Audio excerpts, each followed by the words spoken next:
kepadanya, "Mari dan lihatlah." Yesus melihat Natanael datang kepadanya, lalu berkata tentang dia, "Lihat, inilah seorang Israel sejati. Tidak ada kepalsuan di dalamnya." Kata Natanael kepadanya, "Bagaimana engkau mengenal aku?" Jawab Yesus kepadanya, "Sebelum Filipus memanggil engkau, aku telah melihat engkau di bawah pohon ara." Kata Natanael kepadanya, "Rabi, engkau anak Allah, engkau raja orang Israel." Yesus menjawab katanya, "Karena aku berkata kepadamu, aku melihat engkau di bawah pohon ara, maka engkau percaya. Engkau akan melihat hal-hal yang lebih besar daripada itu." Lalu kata Yesus kepadanya, "Aku berkata kepadamu, sesungguhnya engkau akan melihat langit terbuka dan malaikat-malaikat Allah turun naik kepada Anak Manusia."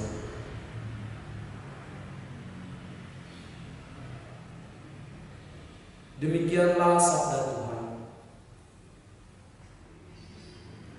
Pace Ebe, para saudara dan saudariku yang dikasihi dalam Tuhan kita Yesus Kristus. Pada hari ini saya mengajak kita untuk merenungkan bacaan Injil yang baru saja kita dengarkan secara bersama, yang diambil dari Injil Yohanes bab 1 ayat 47 sampai 51. Bacaan yang baru saja kita dengarkan mengisahkan tentang panggilan Natanael, atau yang kita kenal dengan nama lainnya adalah Bartolomeus.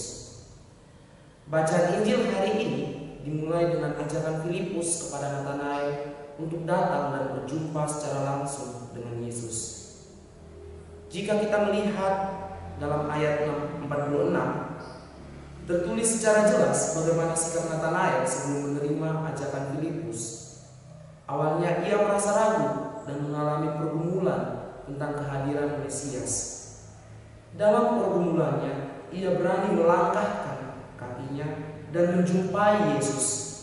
Keraguan dan pergumulannya menjadi hilang setelah ia berjumpa dan berbicara dengan Yesus. Para saudaraku terkasih, dalam perjumpaan dengan Yesus, Natanael menerima dua janji dari Yesus. Janji pertama, bahwa ia akan melihat berbagai hal yang lebih besar. Hal ini dapat kita lihat pada ayat 50. Apakah hal-hal yang lebih besar yang dimaksudkan oleh Yesus? Maksud Yesus adalah Natanael akan melihat berbagai perbuatan besar yang akan dilakukan Allah melalui Yesus. Bahkan gambaran tentang akhir zaman diungkapkan Yesus secara jelas tentang kehadirannya sebagai pengantara. Janji kedua Yesus kepada Natanael mengungkapkan tentang gambaran kedatangan Yesus kedua kalinya dalam kemuliaannya. Ini merupakan suatu gambaran ekskatologi. Pada saat itu Natanael akan melihat Yesus datang sebagai anak manusia. Kata anak manusia sesungguhnya merujuk pada jati diri Yesus sebagai pengantara dua tempat yang berbeda, yakni surga dan bumi. Bila kita melihat kembali ke dalam dunia perjanjian lama, secara khusus dalam kitab Kejadian bab 28 ayat 11-12, Yakub pernah mengalami penglihatan tersebut, di mana dalam penglihatannya Yakub melihat adanya tangga penghubung antara langit dan bumi. Kemudian melalui tangga tersebut, para malaikat Allah turun naik di tangga tersebut. Dalam mimpi tersebut, tangga diungkapkan sebagai jalan atau penghubung antara Allah dan ciptaannya. Dengan jalan tersebut terjalin hubungan yang lebih dekat antara surga dan bumi. Dalam beberapa tafsiran disebutkan bahwa tangga tersebut adalah anak manusia atau Yesus sendiri. Para saudaraku terkasih, lantas apa pesan yang ingin diungkapkan dari bacaan yang kita dengarkan? Penginjil Yohanes ingin mengungkapkan bahwa hanya ada satu pengantara antara Allah dan manusia, yakni Yesus sendiri. Penginjil memulai Injilnya dengan menjelaskan sabda yang menjadi daging. Kemudian ia melanjutkan dengan kesaksian Yohanes tentang Yesus. Panggilan para murid dalam Injil ini dimulai dengan kesaksian Yohanes Pembaptis tentang Yesus. Melalui kesaksian tersebut, Natanael yang awalnya ragu karena sikap kritisnya Mesias, mencoba untuk datang dan berjumpa dengan Yesus. Melalui perjumpaannya dengan Yesus, Natanael mulai mengenal Yesus. Rasa penasarannya dengan didasari oleh sikap kritis terjawab setelah ia berjumpa secara langsung dengan Yesus. Dalam kitab Daniel bab 7 ayat 9 sampai 10 dilanjutkan dengan bab ayat 13 sampai 14. Daniel mengungkapkan penglihatan yang dialaminya tentang kedatangan Anak Manusia. Ia datang dari atas, atau dalam hal ini dari surga. Kemudian dalam perikop tersebut disebutkan bahwa Daniel melihat Anak Manusia tersebut menerima kekuasaan dan kemuliaannya. Suatu gambaran tentang eskatologi, di mana pada saatnya Anak Manusia akan memerintah dalam kerajaannya. Dia datang dalam kuasa Allah, bukan kuasa yang jahat. Kedatangannya membawakan suatu harapan baru tentang kerajaan yang akan diperintahnya.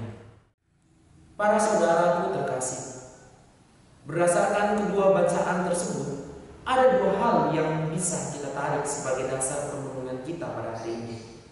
Pertama, tentang panggilan kita sebagai murid Yesus, dan yang kedua, tentang penantian akan akhir zaman. Para saudaraku terkasih, berdasarkan kedua bacaan tersebut, ada dua hal yang bisa kita tarik sebagai dasar perenungan kita pada hari ini. Pertama, tentang panggilan kita sebagai murid Yesus, dan yang kedua, tentang penantian akan akhir zaman. Pada poin yang pertama, panggilan sebagai murid Yesus. Dalam Injil Yohanes dilukiskan bagaimana perjumpaan Natanael dengan Yesus yang mengubah cara berpikir Natanael tentang sosok Mesias yang dinantikan oleh umat Israel. Panggilan tersebut bermula dari pewartaan Yohanes Pembaptis tentang diri Yesus. Sikap ragu yang awalnya muncul menimbulkan rasa penasaran yang besar dalam diri Natanael. Ia datang kepada Yesus setelah mendengar tentangnya. Sikap kritisnya tidak membuat Natanael berhenti pada titik hanya mendengarkan, melainkan ia mencoba untuk mendekatkan diri dengan Yesus melalui perjumpaan secara langsung. Lantas bagaimana dengan kita yang hidup di zaman sekarang ini? Apakah kita hanya sebatas mendengar tentang siapa Yesus tanpa melakukan pendekatan melalui relasi yang lebih dalam dengannya? Para saudaraku terkasih, gereja hadir dengan memberikan berbagai bentuk pelayanan sakramen dengan tujuan agar umat manusia dapat mendekatkan diri dengan Allah secara lebih dekat. Perayaan Ekaristi menjadi bentuk konkret dari kehadiran Allah di tengah umatnya. Dalam perayaan tersebut, kita bersama-sama hadir untuk mendengarkan sabda Allah dan menyambut tubuh dan darah Tuhan kita Yesus Kristus. Dalam perayaan Ekaristi, kita hadir secara bersama untuk merayakan misteri iman kita. Selain melalui sabda Allah, kita disatukan bersama Yesus Kristus melalui santapan suci dalam rupa roti dan anggur yang telah diubah menjadi tubuh dan darah Kristus. Lantas sadarkah kita akan semuanya ini? Apakah kita sungguh mengenal Allah dalam diri Yesus melalui perayaan Ekaristi? Seperti Natanael yang mengenal Yesus melalui perjumpaan langsung dengannya. Sesungguhnya melalui perayaan Ekaristi, kita telah berjumpa secara langsung dengan Yesus dan disatukan dengannya melalui komuni suci yang kita terima. Poin kedua, penantian akan akhir zaman. Penantian akan akhir zaman merupakan kerinduan terbesar dalam iman Kristiani, di mana pada saat tersebut seluruh penantian dan pengharapan kita akan terjawab, di mana kita akan berjumpa secara penuh dengan Allah. Di dunia ini kita masih hidup dalam perjuangan menuju Allah. Terkadang ketidakpastian membuat kita sering menyimpang dari jalan yang telah Allah tunjukkan melalui Yesus Kristus dalam sabdanya. Hal tersebut membuat jalan kita tidak lagi terarah pada pertemuan dengan Allah. Dari bacaan hari ini, kita diajak untuk tetap setia dalam pengharapan kita tentang pertemuan dengan Allah, di mana secara jelas dalam kisah panggilan Natanael dengan sikap kritisnya, Ia tidak menyimpang dari jalan dan pengharapannya untuk bertemu dengan Allah, melainkan sikap kritisnya membuat ia datang dan mendekatkan diri dengan Allah. Ia tidak dipengaruhi oleh pemikiran rasionalnya, melainkan ia yakin dan percaya bahwa melalui perjumpaan dengan Allah dalam diri Yesus, ia mampu memperoleh jawaban dari sikap keraguan-raguannya. Para saudaraku terkasih, pada hari ini Gereja Universal merayakan pesta Malaikat Agung, Malaikat Gabriel, Malaikat Mikael, dan Malaikat Rafael. Sesungguhnya ada 7 malaikat dalam kitab suci yang disebut oleh Malaikat Rafael sebagai malaikat yang melayani Tuhan. Bisa kita lihat dalam kitab Tobit bab 12 ayat 15. Namun dalam kitab suci hanya 3 malaikat yang namanya dituliskan secara jelas.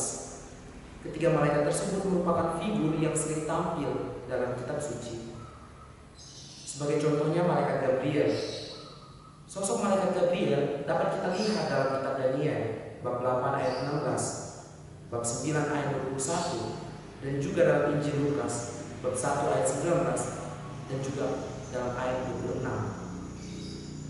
Sosok malaikat Mikael dapat kita lihat dalam kitab Daniel bab 10 ayat 13, dan juga dalam kitab Wahyu bab 12 ayat 7. Dan yang terakhir, sosok dari malaikat Rafael dapat kita lihat dalam kitab Tobit bab 12 ayat 15.